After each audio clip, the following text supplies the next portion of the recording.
This was a vision. I think I hit Al up at a luncheon and said, how about we do a roast for you? And he said, yeah, I'm in. And here we are a couple months later, just after the election, and I couldn't be more pleased with everyone that's come out tonight. So thank you very, very much. We've got a great evening, and we've got some great photos up here. Please excuse a little line that's happening in some of the photos. We have, I guess, a projector that's on its way out. So if anyone wants to buy a new projector for the struggling Duncan Cowichan Chamber of Commerce, I invite you to come up with $1,000 for a new projector for the chamber. Anyway, that's my line. I have a president here who could attest to our budget. Anyway, we're doing fine, we're rocking, we're delighted to host this evening tonight, and I do want to also acknowledge Anya's journey, and that is again Al's charity of choice for this evening. So the proceeds this evening for this wonderful event are going to Anya's journey to support this wonderful accessible playground in Chemainus area. So thank you very much. And I hope that Bruce will speak to that this evening. There are some brochures on the table. You're more than welcome to bring a brochure away, and again, you can support Anya's journey at any time. It's a great cause. So thank you. I think we're going to get started here, and we encourage you to bring your stories, your anecdotes. You don't have to come up to the microphone. You can make it very casual. It's our time to put Al in the hot seat. And Norm, I'm going to turn it over to you to do what you need to do. Thank you very much, Sonia. So, and if you're afraid to get up and speak, you can send me a note. I'm happy to read them. I'll keep them as anonymous as I can, because I'll know where most of them came from. Hey, Al, so before we get started, what we would like to do is, I know you spent the last number of years as the mayor of North Cowichan. You got to sit in that big throne, wore that funny little hat or whatever they call it, a crown, and the king of the valley. So to commemorate that, and I know that to be able to send you off, and that you're going to feel free, that this will be your last time to sit on that throne, we're going to ask you to come up and sit on this beautiful leather couch, and we're going to get our festivities started. So Al Siebring, come and join me on the crown, the king.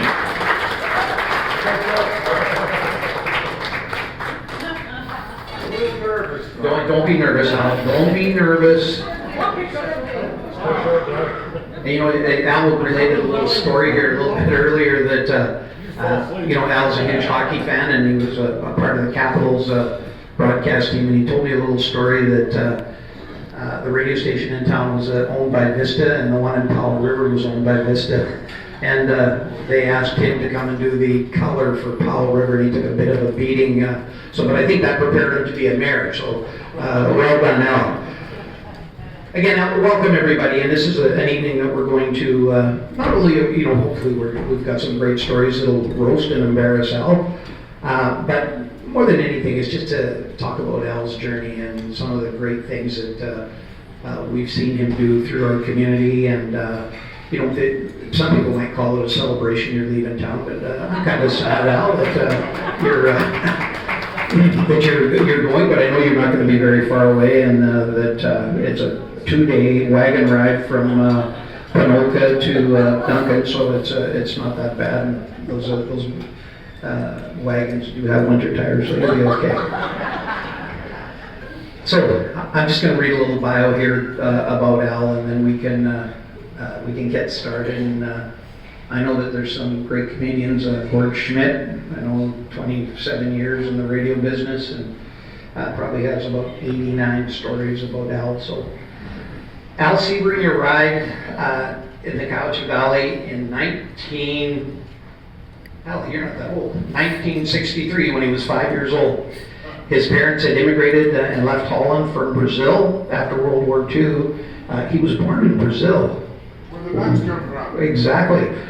And Al actually, when he was a little bit older, he kind of started a women's beauty salon and invented the Brazilian here in town.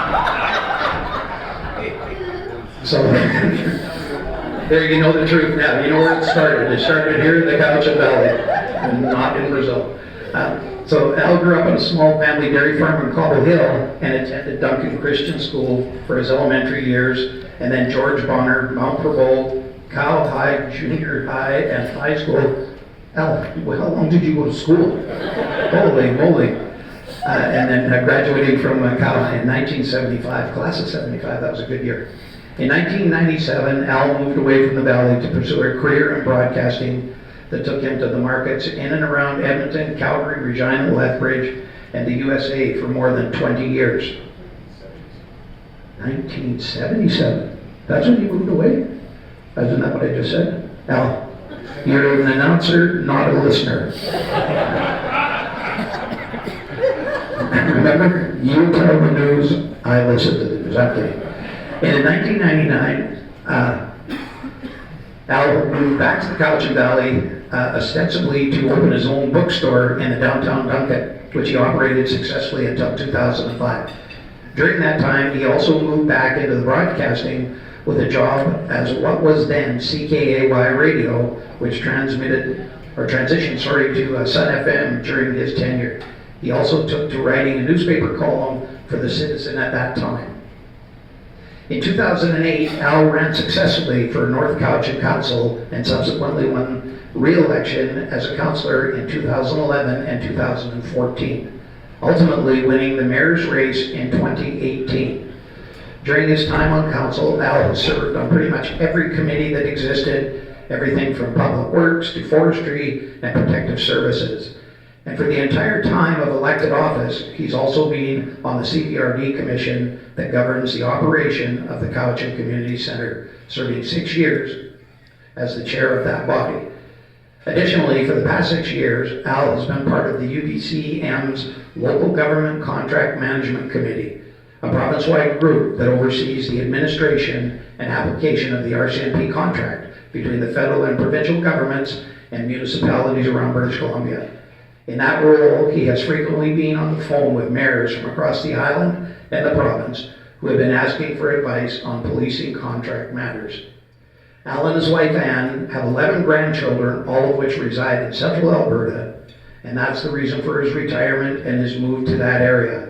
Al recently passed his entrance exam for membership in the National Association of Parliamentarians, and in retirement, he'll be working with municipalities, regional districts, and nonprofits as government consultants, advising on the best governance practices, Robert's Rules of Order, and other issues relating to the things he's learned in his time in local government. But mostly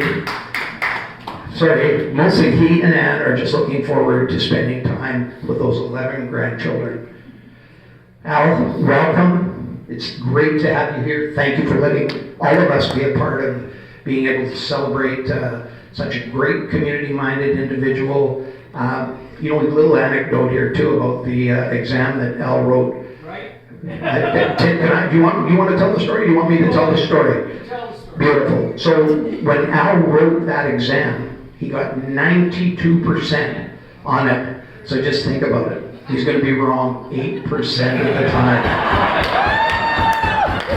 And thank you for that tip. So let's get our evening underway. Who's going to come up? Gordy Schmidt, you know what? You've told some great stories. I want you to come up and get our evening started. Come on up here. I know that you and Al go back a long way in the radio business.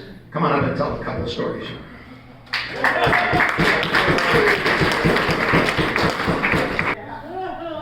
He's on forces. No, thanks.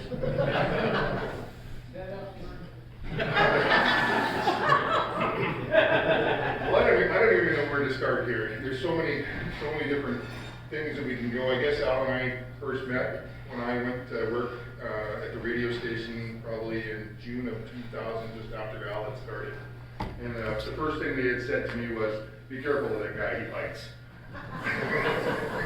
And I was like, really? Okay, well, we'll stay out of him. So Al had his own little room in the news. It was a newsroom, and and no one would go in there because that's where Al was, and Al did. And so one of the first things that they did was, because Al didn't talk to anybody, is they put a square around his desk, just like the old WKRP in Cincinnati, because Al didn't have a door in his office, so they put a big tape line around his office, and that was really quite funny. He didn't think it was funny at the time, but it was really kind of funny. And what happened was I'm a big guy, and we had a small office, and in our sales room, there was a big table, and I didn't fit in there. And so Al had this big table in his newsroom that he used to throw stuff on, and I would go work in there when he wasn't around. And then eventually I would come in, and Al would be there, and I would just be quiet while he did his news, and then he would leave. And it was kind of funny because one day this new lady showed up in the office, and she sat beside Al. She simulcast out of Vancouver, and what happened was that she had a sex show. And she simulcasted a sex show out of Vancouver, Using our studio. and using the Duncan studio, and but she had props.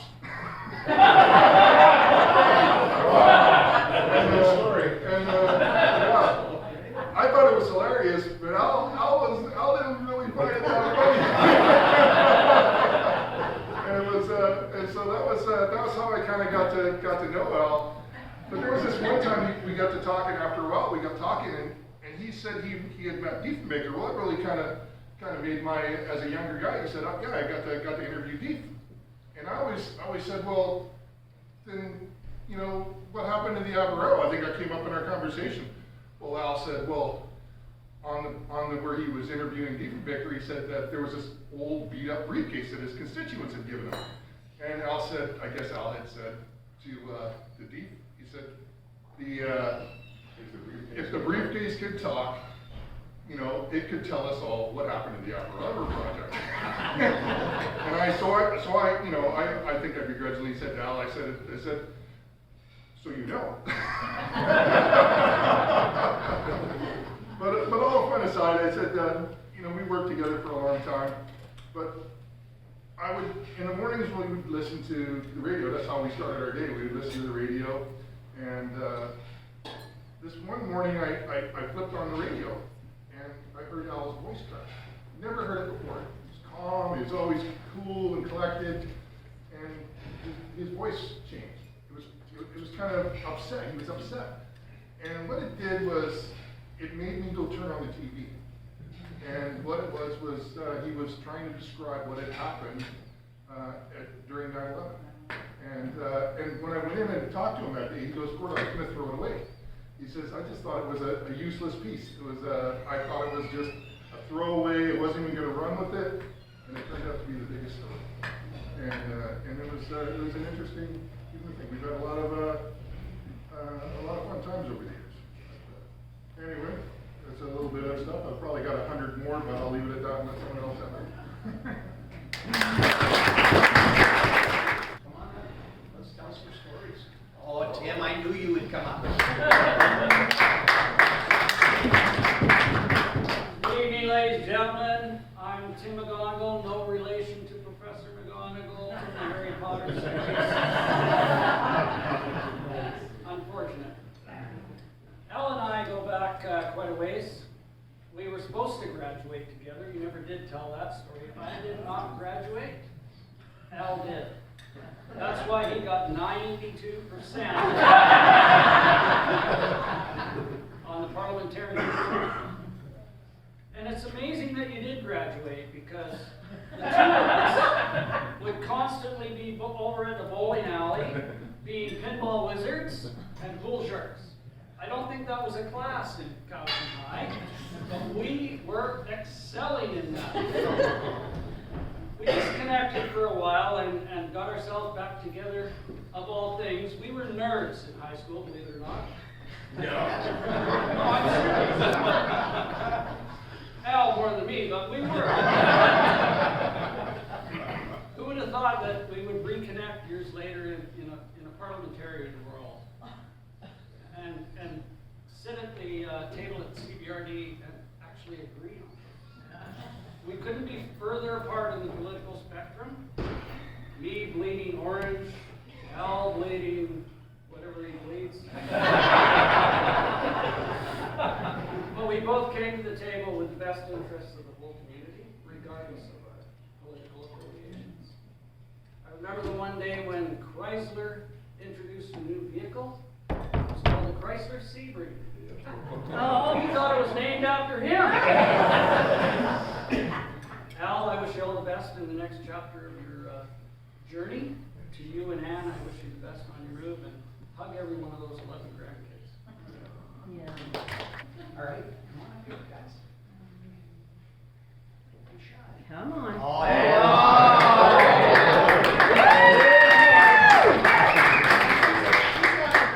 She's got the dirt. That's 17 years ago. I don't know if you know Norm Sounded.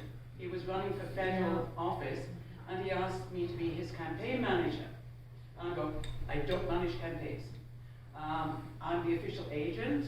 Anyway, he kept bugging me to take this on. I said, only until you're nominated. So I arrived at the first campaign meeting, and there's this big guy sitting at the back, of course, next to the food. You want to know where Al is, look for where the food is. And I can see his face during the meeting, and I know he's sitting there going, Norm, where did you find this bimbo? And then he started to bail me out. And we had so much fun in that campaign. We got to be such good friends, and 15 months after that, we were married.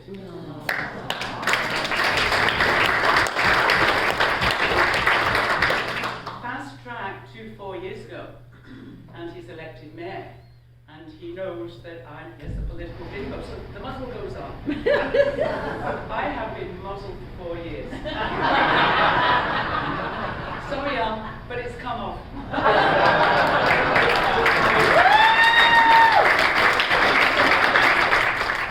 had my requisite glass of wine. I'm primed. You need two.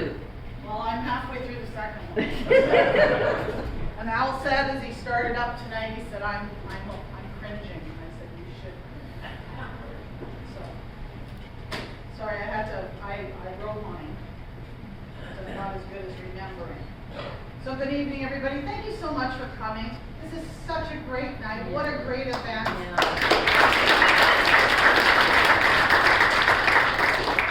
It's so much fun to recognize and be able to roast Al.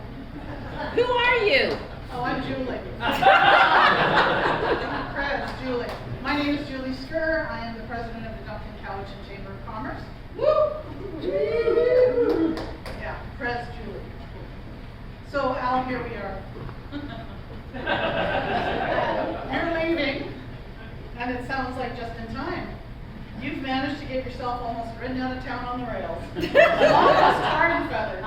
How to piss off your friends and make a few enemies before you ride into the sunset.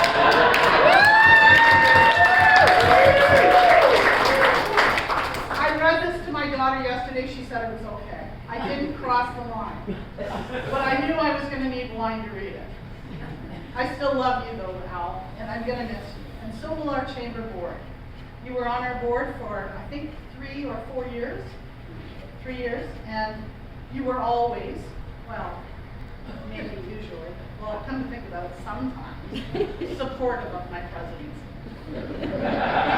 We had some good chats about strategy and how difficult it can be to please everyone all the time. We could count on you to keep us updated on the antics of the zoo. Oh, sorry, council. You definitely took your role as mayor of the whole community seriously. I hope that you have set the standard for the mayors to come, that it's not just being the mayor of those who voted for you, but for all the constituencies.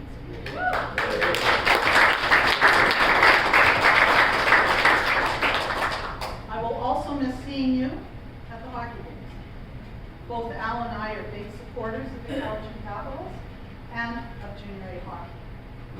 And every once in a while, in a moment of outrage over injustices done to our boys by other opposing players or by officials, Al's voice would lead the boos in our section.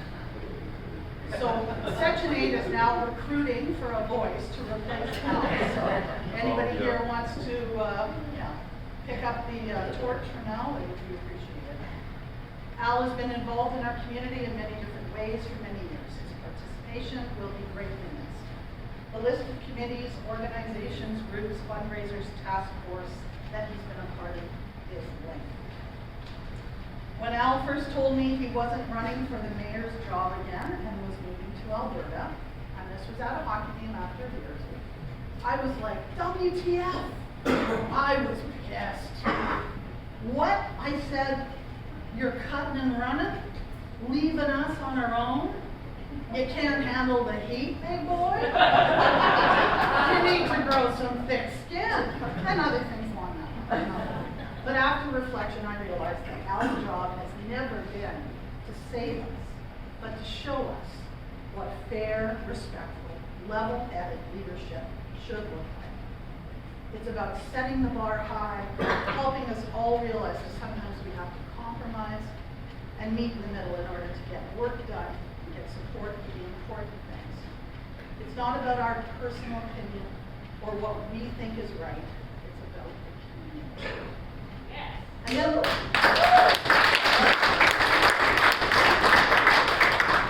And then there's the whole 11 grandchildren thing, yada, yada, yada, whatever, being closer, like, so I've changed my mind. I've forgiven Al for abandoning us. And I wish him and his wife much joy and contentment in their retirement with lots and lots of family time. But I will continue to remind people that moving to Alberta means buying a parka and shoveling snow. Yes, one more, sorry. Thank you all for a job well done. Yeah.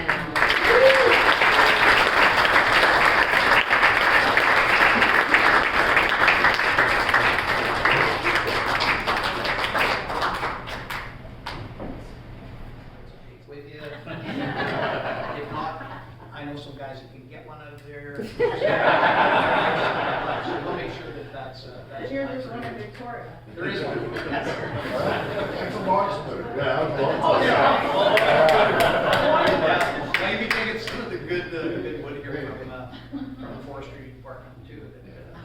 That, big old clear cut. We're not cutting that anymore. I noticed that. Yeah, well, I guess it's gonna be a cold winter here in the valley, so. Those hard places. Who's coming up? Come on. You were funny that night, like, you're really funny. I like to see when you get 3 deep into that. We might not get her off the dais. You don't. Not yet. We will. Next week. Next one, you'll be getting your skidoo boots. Oh, yeah. You'll have in the trunk of your car, you'll have a shovel, a candle, water, a sleeping bag, da-da-da, okay? I remember my first trip to the prairies, drove the car in the ditch a mile from where I live. It took me 2 days to get out, so I hope that doesn't happen to you, Ann. I wasn't going to speak tonight. I thought there were a lot of other speakers that could roast Al. I can't really roast Al. Just the one thing that, no wonder that Al canceled the committees in the last session was because nobody wanted to meet not his record of sitting on committees. But on a serious note, I've known Al for many, many years, and we've become good friends over the years. I remember when I was at the Citizen, and he was at the radio column in the paper, and I thought this guy was a right-wing wacko. You were right. as me being a centrist, and him being a wacko, or a right-wing wacko. But in the last election, he's become more of a centrist, and that's good to see, Al. You become more pragmatic and ideological. For the moment.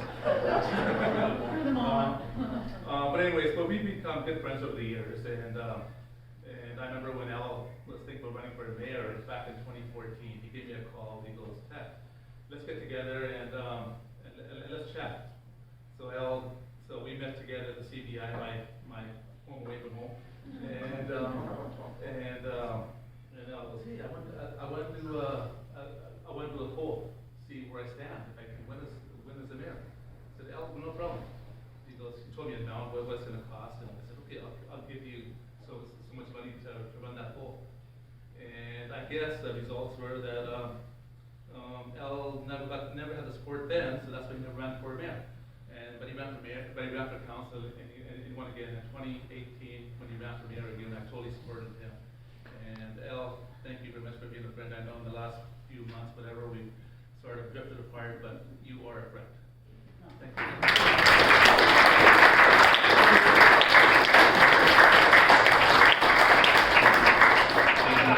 Well done. You learned it from working with Erica. Yes, I can believe that there. Come on, Bruce. Come on, Bruce. Where's Bruce? You didn't introduce me as Mr. Counselor for the record. I was really upset One of our about new that. counselors, Bruce I'm really Finley. upset about So I'm not going to roast Al because I have nothing to roast him about. He's become a friend over the last little while. He and I have sat on my back porch and had a scotch once in a while and chatted politics, which I really appreciated, especially when I decided to throw my hat in the ring, and he gave me horrible advice, but I'm still here. So I told him to run, that was the advice. So, my daughter is Anya. Anya's Journey Foundation is the foundation we created to build an all-ages accessible playground at Fuller Lake. So, thank you, Dal, for bringing that forward for tonight. The goal is to raise a whole bunch of money to build this playground. The reason that it is all ages is because Anya's 14. She's about this tall already. She loves playgrounds. Absolutely adores playgrounds. So we approached Al back in November, I guess it was, and I said, "Is there any plans for any sort of accessible playground in North Couch?" And he goes, "I don't think so. Well, let me talk to Don Stewart." They had parks at the time. So within 4 or 5 days, I met Don at Fuller Lake. He said, "I got the perfect spot for it at Fuller Lake." So we met, we talked, and then it went to council within 5, 6, 8 weeks, something like that. And we got the thumbs up to do the Fuller Lake. So incredibly quick. I'm incredibly happy that this has occurred because of Al's friendship. So the goal right now is to raise some money, hopefully get some shovels in the ground within a year or so, and have a pretty special playground at Fuller Lake. So thank you all. The community and doing it, without strings, and you epitomize that so well. So it's hard, Al, it's really hard to kind of say that, hey, you're moving on and doing whatever, and I hope I'm sure you will stay in touch with the Valley. I know that you were talking about, I think I first met you was at a Capitals game when I first came to town, and your love for junior hockey, you're going over to a bit of a hotbed. They got a new team in Black Falls, which is just around the corner from where you are. They got the Alberta Junior League. I hope that you go to the rink and you can give them your business card that says former mayor, parliamentarian, broadcaster, etc. Would love to be the voice of the Black Falls hockey team and do the public address announcing. So it'll give you something to do and take the grandkids there and make them a part of the arena there. Who else? Hey friends, I'm Ralph with Ride Brewing. Thanks for having us. Al and I love you both. Thank you very much for all your support over the years. Can't really roast you because I don't. Wow, pretty average chili you made for the chili cook-off. He's smack talking everyone on Facebook saying how good his chili is, and it was average. I think he even voted for one of the riot ones. But, anyways, I got another story of after the Chemainus Chamber Golden Brush Awards, we went back to the brewery And I'm pretty sure Al's the only one we let smoke on our patio. So we're sitting out there in the fire pit and we're talking about a new sales rep we're hiring. And he's like, well, give me the phone. He's like, I'll hire her right now. So anyways, dial up. It's like, hello, is this Sam? Like, I'm assuming she said yes. It's like, hi, this is the mayor of North Couch, and Ryan Brewing would like to hire you. And so yeah, so yeah, we all thought it was funny, probably because Allie and myself were half. So anyway, she was great. She worked out. It was awesome. But I mean, overall, thank you for all your support. Yeah. We have record sales to kill the taste of the chili, so. Did it? Is that true? Okay. We're still the shafts, by the way. Yeah. Throw it down there. Yeah. Kathy, you go. So I'm gonna stand over here because this is where I know Al from at something we call the con mic. Where we're at conferences together, and normally I'd be over there on the pro mic, and that's kind of how Al and I spent, the first 6-8 years of our relationship was on opposite sides of the room. Now we still obviously talked and knew who each other was, but we came from two very different worlds, and this is a roast, and so it's hard for me to find ways to roast Al that I think are appropriate for this kind of a gathering. I haven't had 2 glasses of wine. But in all of those years, when we first both got elected mayors at the same time, we knew that we had a lot of differences and we heard a lot of different things about each other. And so the very first thing that Al and I did was get together in the back room at Onondaga, and we had it out, and we hashed it all out, and we got it all on the table, and we started to, learn from each other about a lot of different things. And a pandemic came upon us, and we went through a lot of turmoil around racism in our community, and there was just so many things that, Al and I had to connect and work together on. And we moved, I think, from, the con and the pro mic into a relationship that was more around here. And we did that through various ways, including laughter, including arguing, including honesty. And I feel like, we really helped each other see things in the world a lot differently. And I really appreciated that.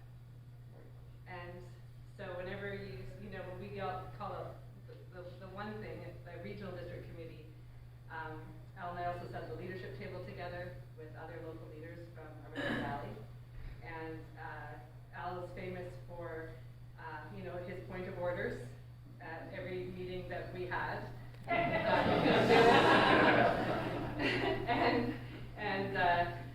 But also, as a chair at the community services meeting, Al was great chairing those meetings, and at the leadership meetings, we gave him the role of the chair because he always made sure it was quick and we were done and out of there in time because we only had an hour together. And we used to tease him a lot about it, but we also really appreciated it. So the things that make us different also help us work together. And so that's one thing that, I've always I appreciated getting to know you, Al. And it was not a journey I thought either of us thought we would ever make, but we did. And a global pandemic helped us along. So, thank you. And I look forward to hearing stories or seeing stories about what happens to you with all your grandchildren and your life as you move forward and to a whole different stage of existence in a whole different part of the world from here. So, thank you for everything. Thanks, Michelle. So, Al's a really good looking guy, right? He's just like me. We've got the shape, we got all the looks, we've got the talent, intelligence. I got a gorgeous wife. So do I. But I bet you your wife and you never shared a conversation about me in bed. Turn your microphone on, Ward. Turn the microphone. Yeah, there you go. So, over the last 4, 5, 6 years, as Al's political career got deeper and better, especially as mayor, and you were writing those many, many missives, my wife became a regular reader. And we would have our evening where we go to bed, and I said, "How was your day?" And she says, "Well, do you know what Al said today?" I'm thinking that's not really what I wanted to hear.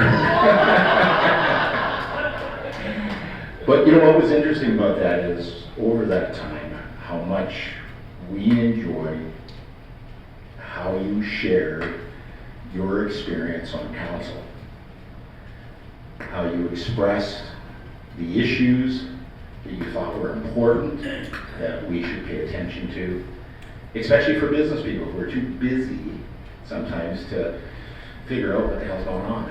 So I do appreciate you and my wife sharing our time in the bedroom together.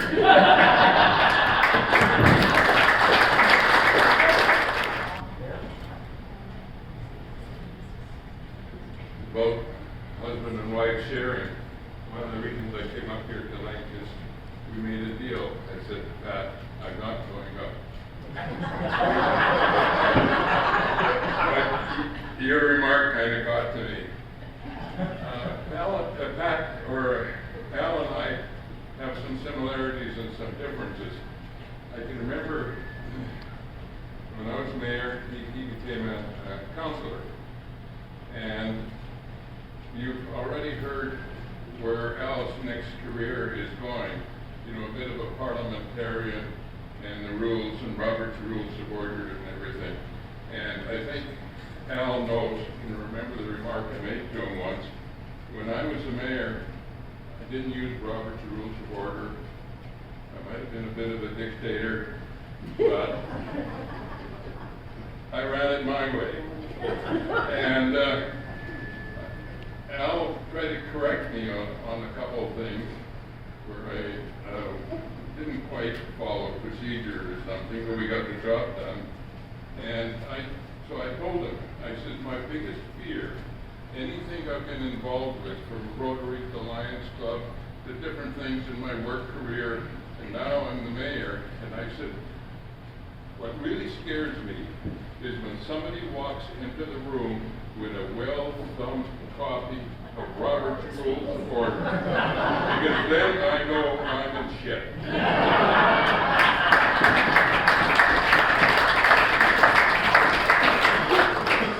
And you're not the first wife that had a muzzle put on her when the partner becomes mayor. I think it's happened to Pat too. Because Pat is sometimes like me. She says it the way it is. And that scares a politician. Really badly. I can remember one day I was still a counselor, and she kind of shredded somebody that attacked me. So I thought, well, I'm gonna muzzle that lady when I'm mayor. And same thing. Once I wasn't mayor, the muzzle's off, so I can relate to that. And Al, when he first was on council, we had I won't identify the zoning, but it was a tricky one, and it dragged on for a long time, and we did the first reading, majority of council voted yes. We did the second reading, the majority of council voted yes. We did the third one, which by all accounts, that's it. And then you have to send it off to Victoria, because if the zoning's within a certain distance of a highway or these public highways, it affects,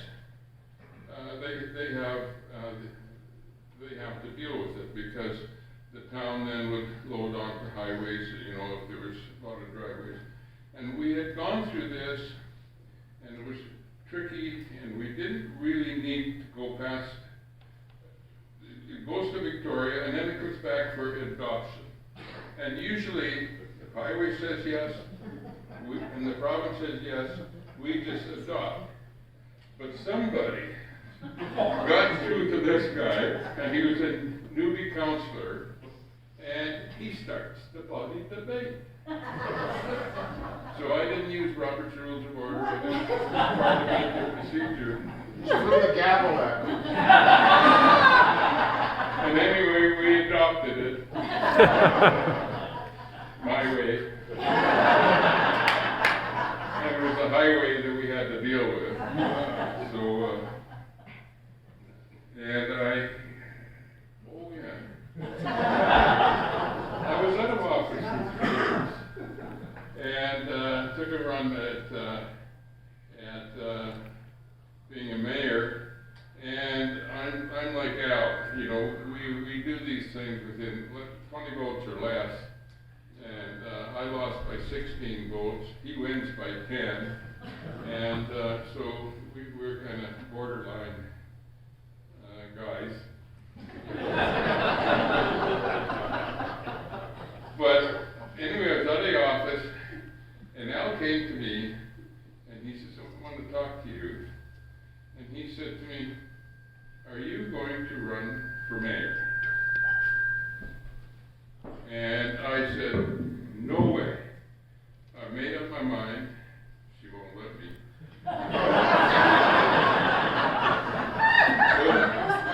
Anyway, I said I made up my mind. I forgot to tell him that Pat said no. And Al whispered in my ear, he said, if you don't run, I'm going to run. And I didn't know you were scared of me. Anyway, I didn't run. He ran and got elected as mayor. So, there you go. Silence. Well done, Al. Thank you so much, Tom. And in most households, we call those people benevolent dictators. And Al, you really, truly are. And again, you know, to hear these great stories, and I think that that's really what this whole evening is about. It's about telling the fun stuff. And obviously, it's not that easy a job being the mayor. It's going to be even tougher being a grandparent at your age. At your age. Sorry. Rosalie. Rosie, come on. All right. Because you can't get a photograph of someone from the Green Party without someone thinking you are the Green Party. No. I couldn't wear this brand new blazer that I bought at UBCM in the beginning of September until now. So I just want to publicly thank you, Al, for getting me to run for mayor. That worked out really well.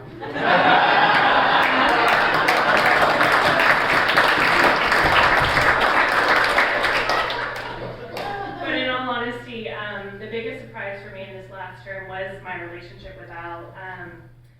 We really bonded over good governance and fair process and respectful dialogue. He really took every opportunity to tell me when he voted differently that I was wrong. And I really appreciated that because he did it respectfully and we could still look each other in the eye and work together for the remainder of the term. So, fellow councilors like that.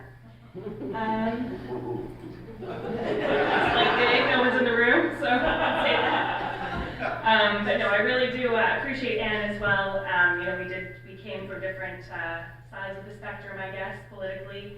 Although I don't even know where I fall on the political spectrum, to be honest. Sometimes it just depends on the issue and depends on the day sometimes. But yeah, just really, really excited for both Anne and Al to spend the time with the grandkids and all the additional opportunities that will come up for Al as well. It's been a real pleasure, and I really do appreciate all the learning I've gotten to gain from your experience and your wisdom, and yeah, just great example of how people can really work together. So get that last plug in.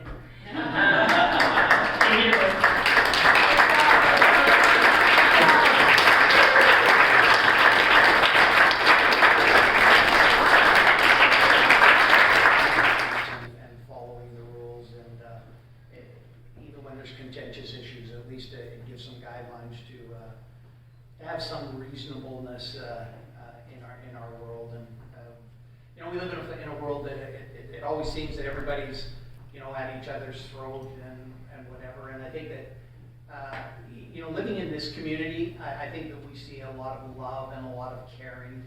And to be able to celebrate a night, Al, with you, that what your accomplishments are, how you've led, and I'm sure that it has not come without some scars, etc.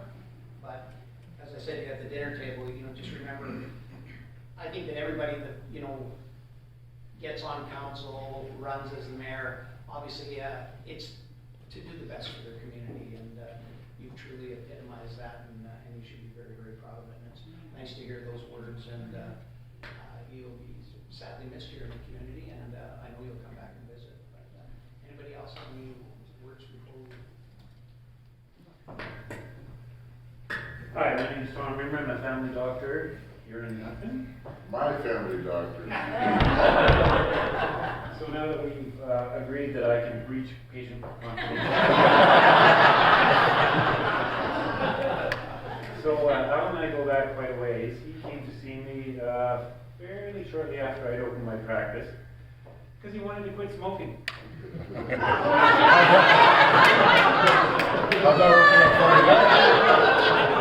first fail.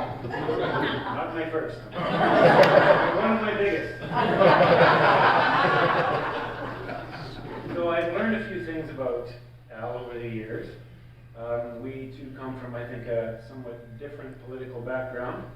But I've grown to become very fond of Al, both because I respect him deeply as a politician. I think he's done a fantastic job as mayor, but also as a patient and a friend. I've, using my medical knowledge, have observed a couple of things. But first of all, he truly does have very thick skin. But he also has a very, very big heart.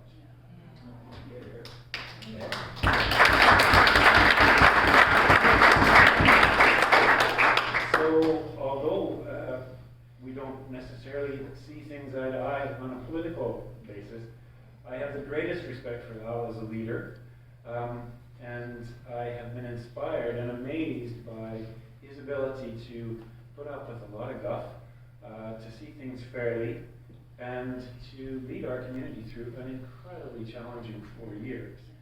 I just wanted to say what a privilege it has been to be your family physician and your friend. I still want you to stop smoking, Al. And Anne, I wanted to say what a pleasure it's been to care for you over these years, and good luck managing him in retirement. I'm sure it will be a challenge. But I wanted to say, you know, that if you decide to come back to Cowichan, of course I'll take you back, and I'll save the big girl for you.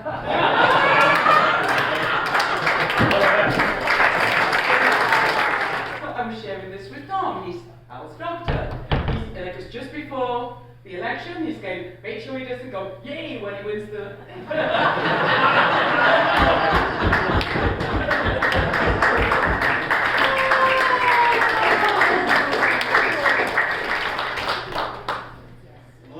Didn't think I was going to be up here talking to folks tonight. Usually when I come here and there's all these politicians in front of me, I prepare notes and, you know, I've got a story to tell, and usually this man here is sitting at the other end of the room looking at me as I propose something and try to convince a rather torn council at times. And The word is hostile. well, we try to be graceful, and for so many moments in my life, I have sat in the proponent's box trying to convince people about something that we're doing, or how our community is, or our people are affecting the community around us, and just in respect of what's going on. Those are values I kind of learned from Al, watching how he was up in council as a councillor and as a mayor. And I'm very grateful for your support, Al. You've done some great things for our family, for our lives, and we don't have the comedy flair I'm sincerely grateful, and it's a real honor to be up here in front of all of you folks, so many of you that I just am grateful for the lunch and helped us. And we definitely appreciate your leadership.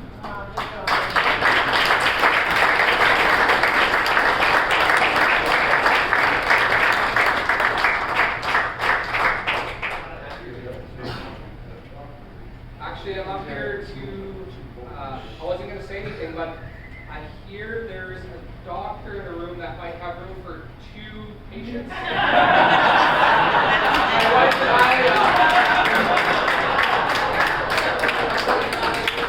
wife and I need a family doctor. It comes with Dairy Queen. Anyways, I guess, well, I'm up here something for Al, but the only thing my kids love more than Storm are my bedtime stories to them. They think I'm the funniest guy, so they're always like, oh God, we need to hear a funny story. So in all honesty, it's like, shit, I'll be right up. So Facebook, I go like going through Al's trying to find a funny pun or something. So then we have this fictional character. So Al, every night my kids don't even know it, but every night when I'm telling them a bedtime story, it's like right off your content.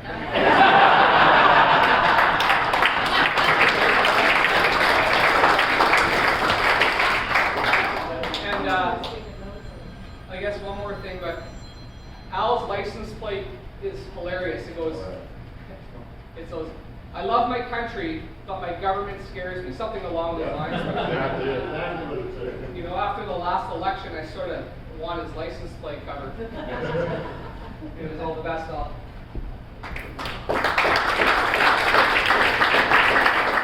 Al Siebring. Al.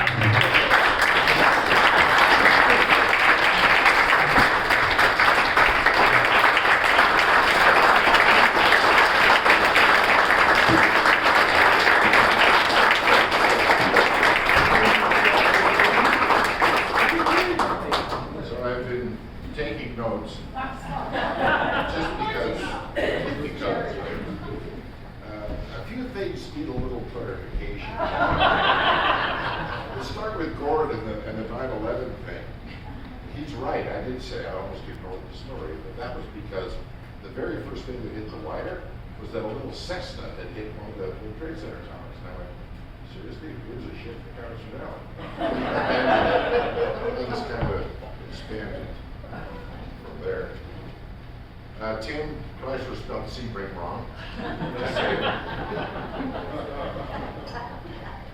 Julie.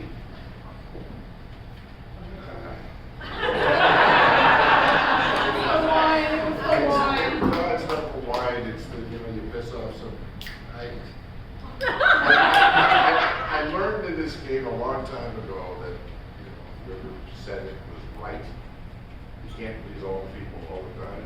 In fact, it's even hard to please some of the people some of the time. And you do the best that you can. Somebody mentioned the upper winter. Frankly, I don't care, because I'm retired. If it's snowing outside and 40 below, it's another log in the fire and I'm going back to bed. That's just it. On this journey, Bruce, that first meeting we had also had Alistair McGregor at the table. We're still waiting for some federal money. I kind of wish he was here tonight so we could twist his arm one last time, because he's working on that as well, just so you know. We're trying to put a bigger partnership together. That riot tiger, golf, that was Allie's idea. Not mine. And I kind of went along with it. Ward and the bedroom stuff. There's a backstory here. When Ann and I first met, she alluded to the early days, but she came to some Caps games with me. I wasn't elected then, I was still doing the radio stuff. And we're standing in line for a hot dog or do I know what. We're just talking and this woman behind us goes, I know that voice. You're Al Siebring. I wake up with you in the shower every morning. Figure it out. That was the radio thing. That was it. Tom, honestly, my mentor. I mean, I learned so much from that guy. I ignored him on the Robert's Rules stuff, but the best thing Tom ever taught me, and I say this in all seriousness, because I've applied it to myself. When we were on council together, he said, Al, the worst thing that could happen to this municipality is if we had 7 Tom Walkers around the table. And aside from the fact that he was right, the principle is also something that I've held on to, and it's true. We need that diversity, we need that balance, so thank you for that, Tom. I see Rosalie finally gets a real job, so good for her. Thank you, you've been a rock. You know what? 2 years ago, I had no idea that you and I would develop this kind of relationship. It's been awesome. There's 2 people in this room. This is going to scare you a little bit. There's 2 people in this room that have seen me naked. Right? And there's the guy who has no hair left, and now you know why. I know why.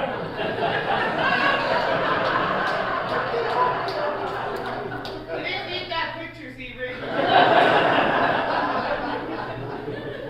Travis, you know, the funny stuff on Facebook, it's not that funny. I made a very deliberate decision early in COVID to sort of lighten that up, not on the official mayor's page, but damn it, people needed some diversion, because it was a crappy 2.5 years, 3 years. Yep. And I just figured that was one way, so honest to God, I would spend some days I spent a half hour looking for stuff just to keep that quota out, because I just thought it was important to the community to be able to have that outlet. So, yeah. Beyond that, Rob Douglas was invited tonight, but he had a previous engagement. Fair enough. I don't take offense. But you need to know that in the mayor's office, soon to be his office, I left a large envelope with some advice for the next mayor. When you open it up, when he opens it up, you will see a little cover sheet and 3 little envelopes in the envelope. And because I knew he wasn't coming here tonight, I figured, what the hell, I can share it with you as long as you promise not to tell him what's in it. And the cover sheet says, Rob, over the course of your term, you're going to run into some difficult times. So I have prepared 3 envelopes for you that you can open as you go through these difficult times, and they have some advice. And I copied the envelopes. I have envelope number 1 here.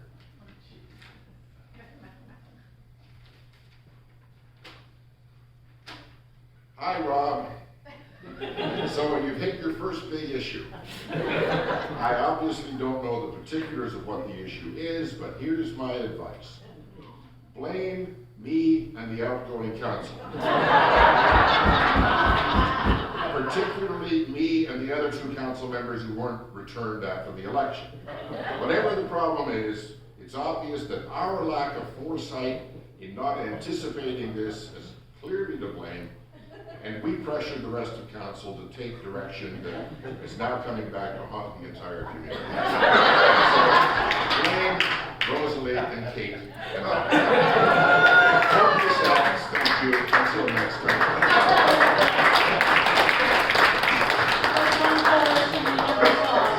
There's more. There's envelope number 2. How's it start? Hi again, Rob. So, you now have problem number 2. Again, it's not clear what it is, but the problem this time is obviously rooted in staff incompetence. Introduce a motion to fire the CAO and whatever directors are directly involved in whatever this problem is. And promise that when the new CAO is hired, you will initiate a top-to-bottom organizational review to fix the org chart and get everything back on a solid footing. I really believe this will get you through the current problem and get this council back on a positive track with the community.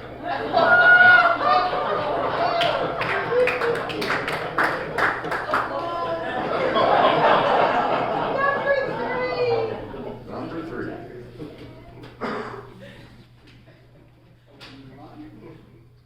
Hi, Rob. Prepare another 3 envelopes.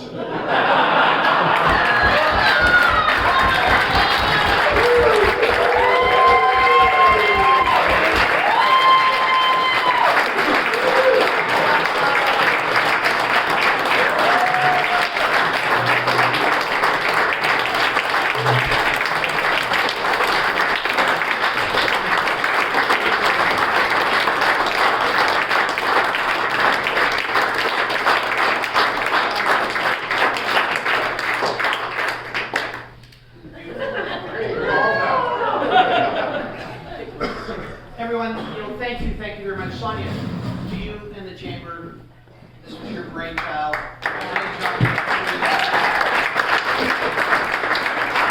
Thank you for letting me be a part of this.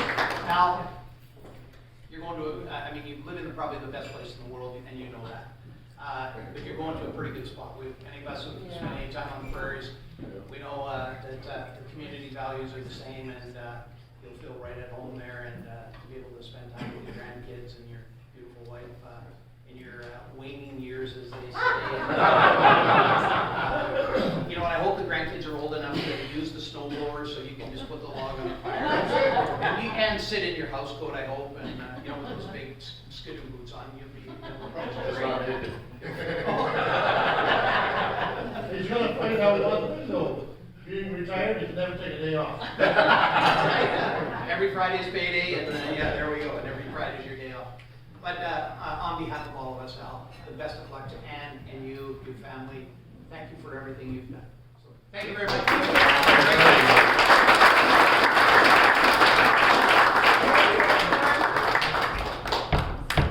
Which is which? What has she done? A little gift for our fantabulous MC extraordinaire.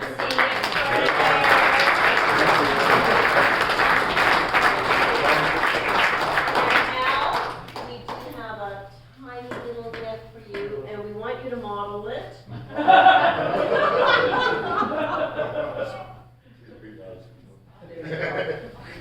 Maybe in your bedroom. So, if you haven't had a chance to sign the card, Al's going to take the card away with him this evening, so just jot a quick note. Well, there's a card, no, out front.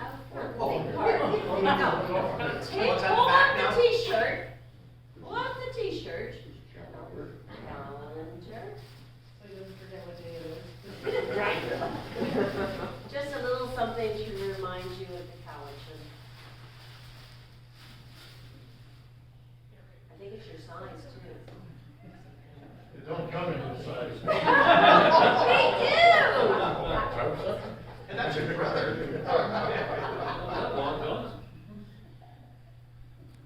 Oh, cool. Ah, there you go. West Coast Teas, wonderful.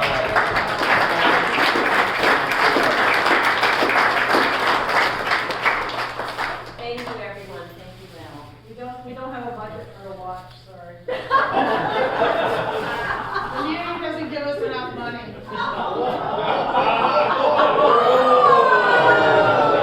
Envelope number 4.